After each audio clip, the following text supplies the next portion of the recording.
Hesh the Assassin. One of the focuses of the second novel is the antagonist known only as Hesh, spelled H-E-S-H. If you didn't know, assassin named Hesh.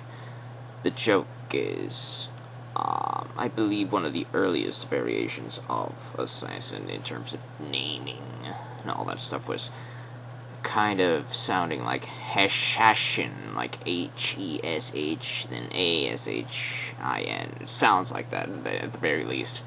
I believe they came from Middle East, somewhere around there. They started coining that term and that type of sound. And I thought, cool, I'll just call him Hesh. I know that sounds very unoriginal, but I don't know, it's not really his name. It's just the name he calls himself. I don't want to spoil what his actual name is, because I haven't actually said what his name is in this trilogy. It's going to come in the future. But the lore behind Hesh is he's also based off a prototype character that had a placeholder name in the old RP era days. In those time periods, he was using a placeholder name from something from a very popular series that I was very into. I took a lot of inspiration from that in modeling this character and his personality, his way of going about things, his code of honor, code of ethics, and things of that nature. Over the years, I tried hard to mold him into something that I could call my own. And more he started to less look like the placeholder and more look like something that was mine. And that's the point of what I did with a lot of these characters that had placeholder inspirations in the old notebook era or the RP days. That I call those two. I call them those two different eras, because they were two different eras. The notebook era was just the years I was writing all these stories down in the series of notebooks, and the RP era was just the era where I was role-playing with a couple friends of mine, creating this story and fine-tuning it, should I say. So, after years and years of modifying this character, I decided he's, how do I phrase this? This is completely ad-libbed, or I don't know if that's the right word, but I didn't script this video. So this is why you might hear long pauses. I'm trying something new with how to formulate my ideas, so please bear with me. I believe... Yes, this is what I was trying to say. In Season 2 and 3 of the role-playing eras, the RP days, I was using this character with a placeholder name. In Season 1, it takes place 500 years prior to Season 2, so clearly this can't be the same character, and you're right that it is not. Hesh is a human. He is going to live a human life and die of the human finite age. He's going to have a child. That child is going to have a child, and that child is going to have a child, and so forth down the line until we get to the placeholder assassin that I was using throughout Seasons 2 and 3. But he's kind of like Pike in that regards, or Pick. He's kind of like that.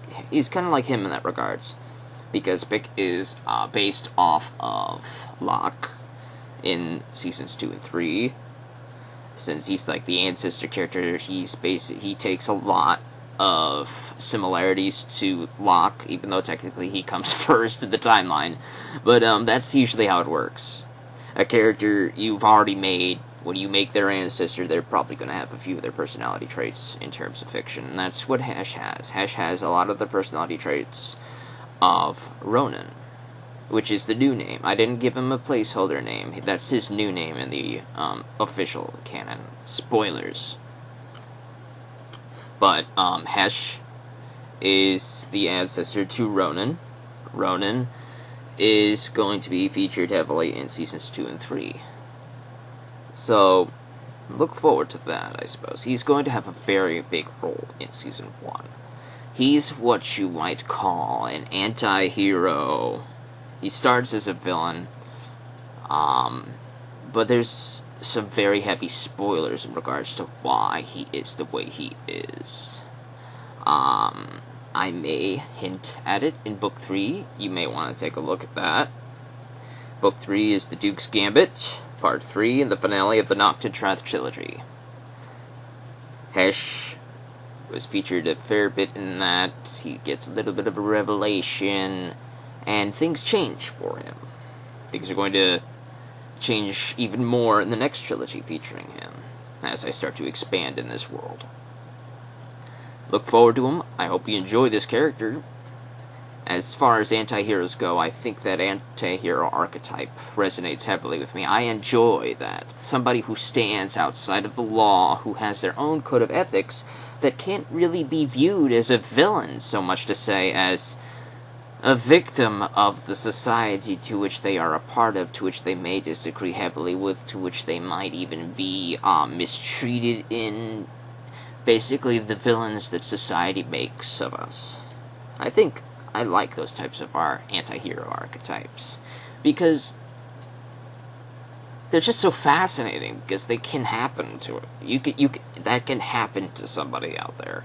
Somebody who has a twisted view of the world is a subject of their environment and upbringing, and you wonder that if possibly something could have been done differently, if their life would have been a little bit more positive in their childhood, a little bit more positive regard growing up, they might not have turned out as anti-heroish as they are today.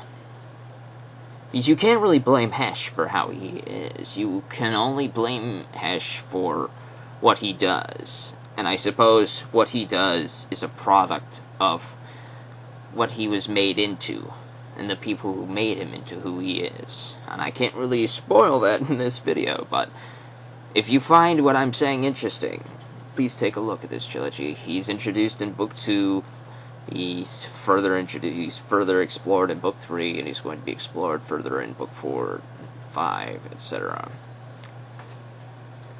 This is NMR Cole signing off, and remember, be imaginative.